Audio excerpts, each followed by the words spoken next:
નમસ્કાર. ક્યારેય વિચાર્યું છે કે દયાનું એક નાનકડું કામ, બસ એક વ્યક્તિએ શરૂ કરેલું કામ, કેવી રીતે દેશ-વિદેશની સરહદો ઓળંગીને હજારો લોકોના જીવનને સ્પર્શી શકે? આજે આપણે બસ એવા જ એક અદ્ભુત મોડલને સમજવાના છીએ. તો સવાલ એ છે કે આજના ડિજિટલ જમાનામાં શું કોઈ એક વ્યક્તિની કરુણા, એની દયા, ખરેખર એક ગ્લોબલ મૂવમેન્ટ બની શકે? આ સવાલ જ આપણને એક એવી વાર્તા તરફ લઈ જાય છે જે ખરેખર અસાધારણ છે. તો ચલો એને જાણીએ. આખી વાતના કેન્દ્રમાં છે કેતન પટેલ. એમણે એક બહુ જ સરળ પણ એટલો જ પાવરફુલ વિચાર પકડ્યો. વિચાર શું? કે ભાઈ જ્યારે પણ કોઈ જરૂરિયાતમંદ વ્યક્તિ દેખાય ને તો બસ રાહ ન જોવાની, સીધી મદદ કરવાની. આજ એમના આખા મિશનનો પાયો છે. ખબર છે આ મોડેલની સૌથી મસ્ત વાત શું છે? એની સિમ્પ્લિસિટી. અહીં કોઈ લાંબી ચોડી પ્રોસેસ નથી, કોઈ ફાઇલોનું ચક્કર નથી. બસ એકદમ સીધો હિસાબ. કોઈની જરૂરિયાત દેખાય અને તરત જ એને પૂરી કરી દેવાની. બસ આટલું જ. સારું, તો આ બધી વાતો તો થઈ, પણ આ મદદ ખરેખર દેખાય કેવી? ચાલો હવે એ જોઈએ કે આ સીધા કામોનો વ્યાપ કેટલો મોટો અને કેટલો અસરકારક છે.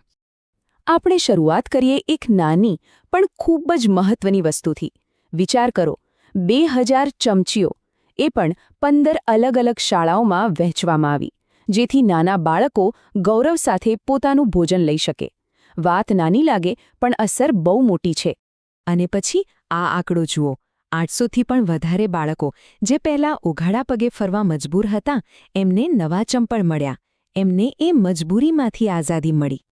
એટલું જ નહીં, 30થી પણ વધારે પરિવારો અને જે વડીલો એકલા રહેતા હતા, એમના ઘર સુધી કરિયાણાની કીટ પહોંચી. આનાથી એમને ખાલી અનાજ જ ન મળ્યું, પણ એક ભરોસો મળ્યો કે હા, કોઈ છે જે અમારી ચિંતા કરે છે. પણ સાચું કહું તો આ તો ખાલી આંકડા છે. અસલી વાત તો આ લોકોની વાર્તાઓમાં છે. જેમ કે મંગુબાની વાત કરીએ, એમને ખાલી 8000 રૂપિયાની આર્થિક મદદ જ નથી મળી. વિચાર તો કરો, વર્ષોના અંધારા પછી એમના ઘરમાં વીજળીનો પ્રકાશ આવ્યો. અને ખાલી મદદ ન કહેવાય, આ તો આખું જીવન બદલી નાખનારું પરિવર્તન છે. હવે જુઓ, આવા નાના એક વ્યક્તિ પર થયેલા કામો જ્યારે ભેગા થાય છે ને, ત્યારે એ એક મોટું સામુદાયિક સમર્થન બની જાય છે.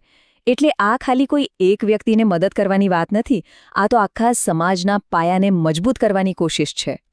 અને આ મદદનો વ્યાપ બહુ મોટો છે. એ અલગ અલગ સ્વરૂપે સમાજ સુધી પહોંચે છે. જેમ કે દિવ્યાંગ બાળકો માટેના ઉમંગ કાર્યક્રમને 29,000 રૂપિયાનું સમર્થન આપ્યું. ડાકોર જતા પદયાત્રીઓ માટે શરબતનો કેમ્પ લગાવ્યો. એટલું જ નહીં, સમૂહ લગ્નોત્સવમાં 25 ડબ્બા તેલનું દાન. આ બધું જ એ જ સામુદાયિક ભાવના બતાવે છે. અને હજી એક કિસ્સો સાંભળો, મનીષાબેનનો, એક વિધવા માતા.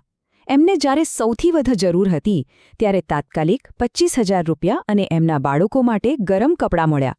આપણે બધા સમજી શકીએ છીએ કે આવા મુશ્કેલ સમયમાં આટલી મદદ કોઈ પરિવાર માટે કેટલો મોટો ટેકો બની જાય છે. પણ હવે મનમાં એક મોટો સવાલ આવે કે આ બધું થાય છે કેવી રીતે? કોઈ એક વ્યક્તિ આટલા મોટા સ્કેલ પર મદદ કઈ રીતે પહોંચાડી શકે? વેલ, આનો જવાબ છુપાયેલો છે આજના ડિજિટલ યુગમાં. જો, આ મોડેલનો અસલી જાદુ ખાલી મદદ કરવામાં નથી. એનો અસલી પાવર છે એ મદદની વાર્તાને, એ સ્ટોરીને દુનિયા સાથે શેર કરવામાં. અને બસ આ જ વાત આખા મોડેલને ગેમ ચેન્જર બનાવે છે. આખી પ્રોસેસ છે ને, એ એક જોરદાર સાયકલની જેમ કામ કરે છે. સમજીએ. સ્ટેપ 1, કોઈ જરૂરિયાતમંદને શોધીને સીધી મદદ કરવામાં આવે. સ્ટેપ 2, એ મદદ કરતી વખતે એનો એક વિડીયો બનાવવામાં આવે અને ઓનલાઈન શેર કરાય. સ્ટેપ 3, હવે દુનિયાભરમાંથી લોકો આ વિડીયો જુએ છે, ઇન્સ્પાયર થાય છે અને પોતાનું યોગદાન મોકલે છે. અને સ્ટેપ 4, એ યોગદાનમાંથી દયાનું બીજું કામ શક્ય બને છે. આ એક એવી સાયકલ છે જે પોતાની જાતે જ ચાલતી રહે છે. હવે આ મોડલ આપણી જૂની ટ્રેડિશનલ રીતો કરતાં કઈ રીતે અલગ છે એ સમજવા જેવું છે. જુઓ, ટ્રેડિશનલ મોડલમાં ફંડ ભેગું કરવામાં બહુ વાર લાગે, જ્યારે અહીં કોઈ એક વ્યક્તિનું કામ જોઈને જ બીજા લોકો તરત દાન આપવા પ્રેરાય છે. અને સૌથી ઇમ્પોર્ટન્ટ વાત, જે લોકો દાન આપે છે એ વિડીયોમાં તરત જ જોઈ શકે છે કે એમના પૈસાની શું અસર થઈ. આ જ વસ્તુ આ મોડલને એકદમ ફાસ્ટ, ડાયરેક્ટ અને ટ્રાન્સપેરન્ટ બનાવે છે. તો આ જે ડિજિટલ ટ્રાન્સપેરન્સી છે, એનું પરિણામ શું આવ્યું? પરિણામ એ છે કે દુનિયાભરમાંથી સપોર્ટર્સનું એક એવું સર્કલ બન્યું છે જેને દેશની સરહદો પણ રોકી શકતી નથી. આ આખો ગ્લોબલ કમ્યુનિટી ફેસબુક, ઇન્સ્ટાગ્રામ અને યુટ્યુબ જેવા પ્લેટફોર્મ્સ પર જોડાયેલું છે. હેન્ડલ છે TR કેતન પટેલ, જ્યાં દરેક મદદની સ્ટોરી શેર કરવામાં આવે છે. અને આ આખી મૂવમેન્ટની પહોંચ કેટલી મોટી છે એ સમજવા માટે આ એક જ લાઇન કાફી છે. દેશ અને વિદેશમાંથી લોકો જોડાય છે. આનાથી મોટો પુરાવો શું હોઈ શકે કે જ્યારે ઈરાદો સાચો હોય ત્યારે દયા અને કરુણા માટે કોઈ બોર્ડર નથી હોતી. તો આખું તંત્ર ચાલે છે કઈ રીતે? જુઓ, 25% હિસ્સો છે સીધા કામનો અને બીજા 25% એ કામના શેર થયેલા વિડીયોનો. પણ અસલી તાકાત આવે છે બાકીના 50%માંથી. આ 50% યોગદાન એવા દાતાઓનું છે જેઓ આ વિડીયો જોઈને ઇન્સ્પાયર થાય છે અને મદદ માટે હાથ લંબાવે છે. કહી શકાય કે આ પ્રેરિત દાતાઓ જ આખા મોડેલનું એન્જિન છે. તો આ આખી વાતનો સાર શું નીકળે છે? આ મોડેલ આપણને કોઈ એક વ્યક્તિના કામની તાકાત વિશે શું શીખવી જાય છે? આમાંથી શીખવા જેવી સૌથી મોટી વાત એ છે કે જ્યારે કોઈ એક વ્યક્તિનું સારું કામ ઈમાનદારીથી દુનિયા સામે મૂકવામાં આવે ને, ત્યારે એ ઉદારતાની એક એવી ચેઇન રિએક્શન શરૂ કરે છે જે રોકાતી નથી.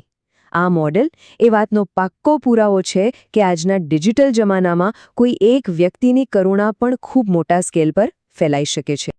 અને છેલ્લે એક સવાલ જે વિચારવા પર મજબૂર કરી દે કે આજના આ કનેક્ટેડ વર્લ્ડમાં જ્યાં કોઈ પણ વાત સેકન્ડોમાં દુનિયાના એક ખૂણેથી બીજા ખૂણે પહોંચી જાય છે, ત્યાં કરુણાના, દયાના, બસ એક જ નિસ્વાર્થ કામની અસલી તાકાત, એની સાચી પોટેન્શિયલ શું હોઈ શકે?